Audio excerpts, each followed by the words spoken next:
Hi, and welcome to Module 9. In this module, we're going to be looking at the five-number summary, how to calculate it, and what it's useful for as well. So, the five-number summary is essentially a group of numbers that describes a set of data. Okay, it's only relevant when the data is in order from lowest to highest.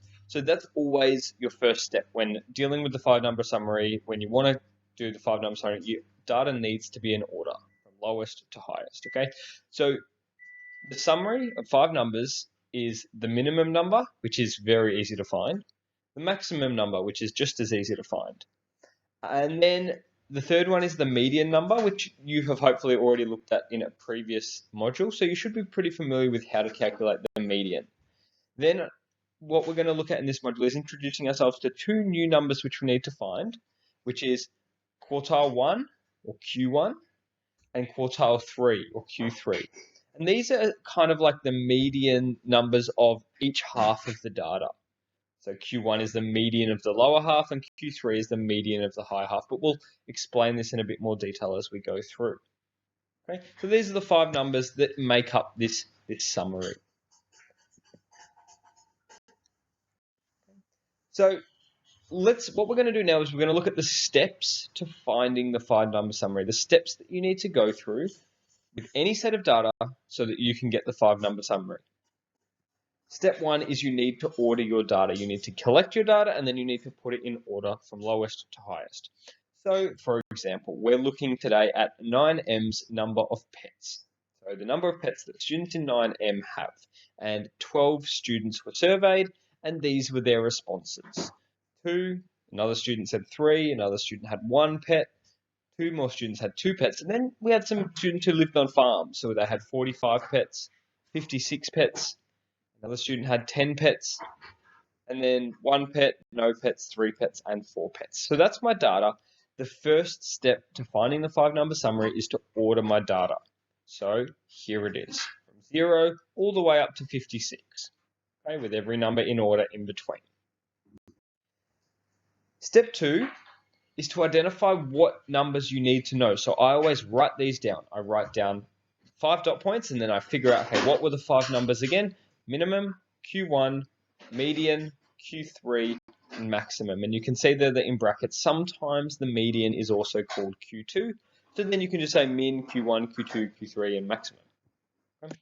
They're the numbers that we need to find.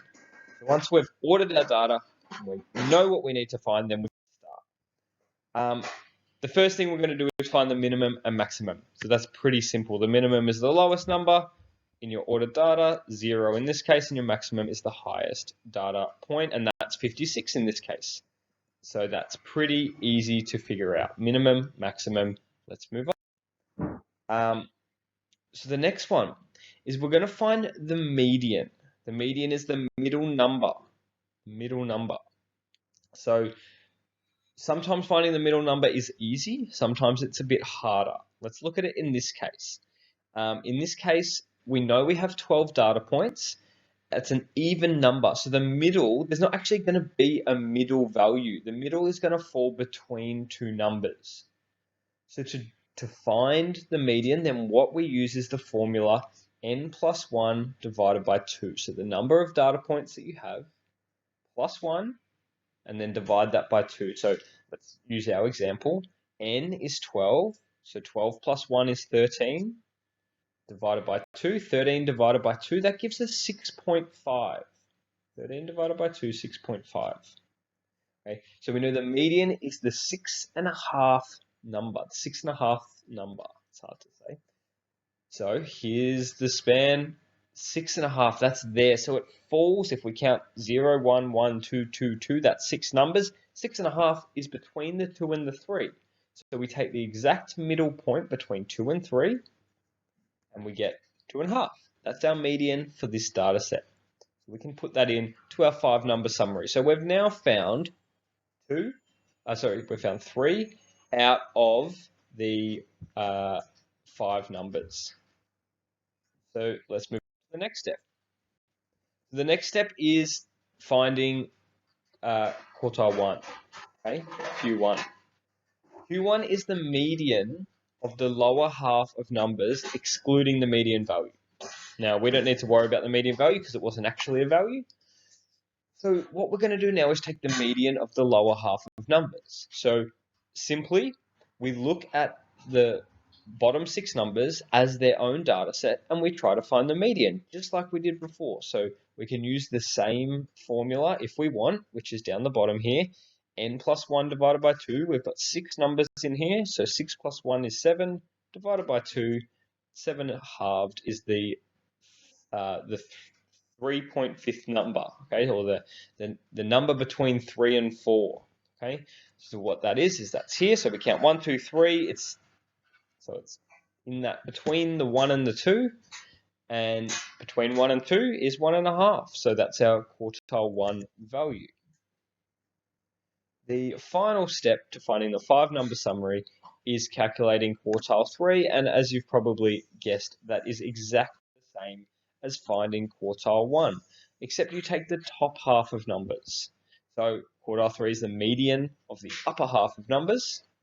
So there we have it, the upper half of numbers, again at 6. So we already know that it's going to be the 3.5 value. So that's 3, 3, 4, and then it's going to fall there between the 4 and the 10. Between the 4 and the 10. Now this is a bit confusing because where's the middle between 4 and 10? We need to calculate that. Okay, we need to calculate what's the exact middle value between 4 and 10. And if you see in the bottom right corner in bold, I've shown how to do that. So we find the average value between 4 and 10. That will give us the middle. So we add them together. 4 plus 10 is 14. Divide that number in half, and that gives us the exact middle value, which is 7. So quartile 3, in this case, is 7. Perfect. So why is this useful? Well, the 5-number summary allows us to create a thing called a box and whisker plot, which we're going to be doing in the next module, in module 10. I've just put an example up there, which is not our data. But we can go from our 5-number summary to a visual box plot, which is a fantastic way of representing numerical data. It allows you to show the spread of data, to compare data sets really easily, and it's a fantastic way to measure the spread of data. So we'll look at that in the next module. For now, let's go and practice doing some calculating some 5-number summaries.